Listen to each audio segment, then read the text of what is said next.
अर्ज ते आपले प्रमाणपत्र ताबडतोब निघतील आणि याला जोडून जर 37 लाख प्रमाणपत्र ऑनलाईन झाले तर सगळ्या सोयऱ्यांना उद्यापासून फायदा होईल। त्यासाठी अध्यादेश आवश्यक आहे। पांगे साहेबांना माझी विनंती आहे, तुम्हाला जितके ताकदीने प्रयत्न करता येईल तितके करा। मुख्यमंत्री साहेबांना मुख्यमंत्री साहेबांना सोबत घ्या आणि आमच्या सगळ्या सोयऱ्यांचा अध्यादेश आम्हाला आज संध्याकाळपर्यंत द्या किंवा आज रात्री प्रयत्न करा। उद्या आम्हाला 11-12 वाजेपर्यंत द्या, मात्र त्यानंतर मग मी आझाद मैदानाकडे जाईल। तुम्हाला आमची लिफ्ट आहे, आमची तुम्हाला साथ आहे। आमचा हेकेबरोपणा नाहीये, तिथे गेलं तरी आरक्षण घ्यायचं, इथून घ्यायचं, इथून उठत नसतो बाबा। जो अध्यादेश आपण काढणार आहे सगळ्या सोयऱ्यांचा 15 मिनिटांची अर्ध यायला लागते हा संयम करा।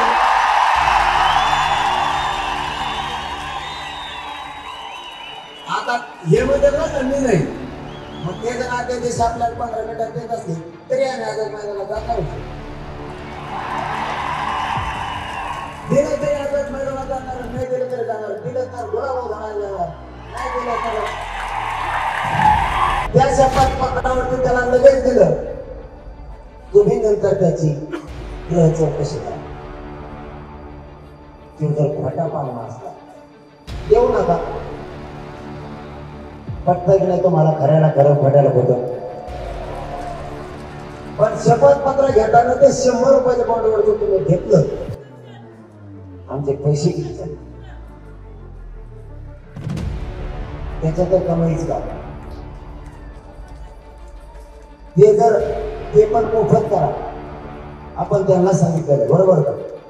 गेले बरोबर ना? मोफत करावं सांगितलं त्याने हा म्हणतो,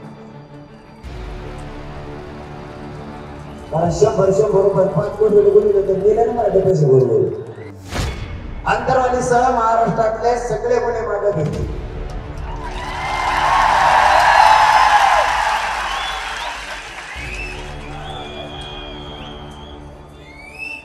त्यांनी ही मागणी आहे, त्यांनी त्यात असं दिलं, गृह विभागाकडून याबाबत विहित प्रक्रिया अवलंबून गुन्हे मागे घेण्याचे निर्देश दिले आहेत। पण पत्र पाहिजे त्याचं सगळ्यांना, त्यांनी आदेश दिलेलं पत्र मात्र नाही। बैठकीत अभिप्राय म्हणून त्यांनी ते केलंय, पण पत्र मात्र नाही। ते पत्र लागणार, तर पत्राची तयारी करा। तिथूनच ऐकत असते तर पांगे साहेबांनी ते पत्र लागणार आहे दादा। सगळ्या सोयऱ्यांची अधिसूचना म्हणजे राजपत्र जो अध्यादेश येणार आहे, अध्यादेश आपल्यासाठी महत्वाचा। या 54 लाख नोंदी प्लस त्या 54 लाख बांधवांच्या परिवारात ज्या नोंदी दिल्या, हा एकूण आकडा आणि त्या आकड्याच्या आधारावर जे सगळे सोयरे यांना जर द्यायचं असेल तर त्यांच्याकडे नोंद नाहीये, या महाराष्ट्रातल्या मराठ्यांकडे नोंद नाहीये। मग त्या नोंद मिळालेल्या बांधवांनी शपथपत्र करून द्यायचं हा माझा सोयरा आहे।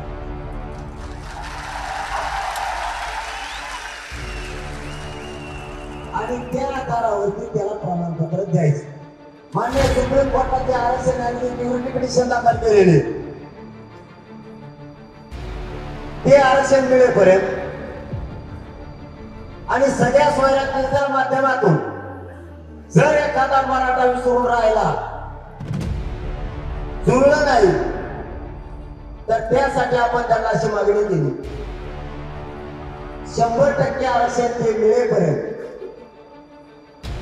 मराठा समाजाला शिक्षणातल्या सगळ्या क्षेत्रातलं 100% मोफत शिक्षण करण्यात यावं।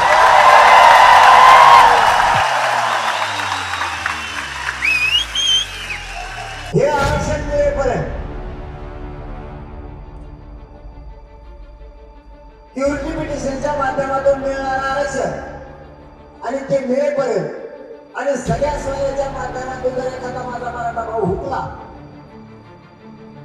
तर त्यासाठी हे मोफत शिक्षण आणि ज्या सरकारी भरत्या कमी करणार आहेत, आरक्षण मिळेपर्यंत त्या करायच्या नाही.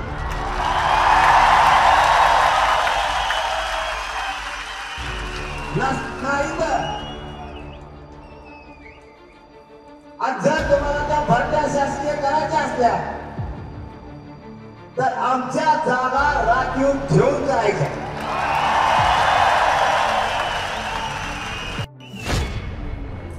चोपन्न लाख नोंदी मिळाल्या, त्यांचे प्रमाणपत्र वाटप सुरू आहे. आता ज्याच्या नोंदी मिळाल्या त्याच्या परिवाराला जर द्यायचं असलं तर त्या परिवाराने अर्ज करणं सुद्धा गरजेचं.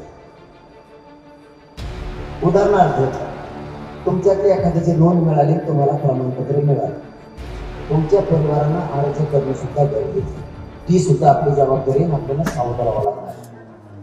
आपल्याला त्या नोंदी शोधण्यासाठी सुद्धा मदत करायची समाज म्हणून, आणि आपण अर्ज सुद्धा करायचे ते प्रमाणपत्र घेण्यासाठी. आपण अर्जच नाही केला तर आपल्याला प्रमाणपत्र कसं देते? 54 लाख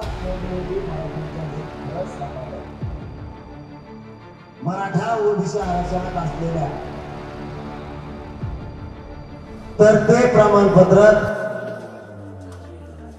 तुम्ही वाटप करा. ज्या 54 लाख नोंदी सापडल्या, नोंद नेमकी कोणाची आहे हे माहिती जर करायचं असलं तर त्या ग्रामपंचायतला नोंदी मिळालेले कागद तुम्ही चिपकावले पाहिजे, तरच माहित होईल की माझी नोंद सापडली का नाही सापडली. आता मात्र मुंबईच्या सगळ्या मराठा बांधवांवर जबाबदारी आजची वाढली. थोडं जेवणाचं आणि पाण्याचं या लेकरांना तातडीनं करा आणि सगळ्यांनी तिकडे बाजूला जाऊन आराम करा. ते ग्राउंड कुठे आहे बघा, सगळे तिकडे चला. आझाद मैदानाचा निर्णय उद्या 12 वाजता आपण घेणार आहे. आणि सरकारला मी जर आझाद मैदानाकडे निघालं तर मग होणार नाही. बघा ही सरकारला देता का? आजच्या या आजचा आणि रात्री देता का सरकारला?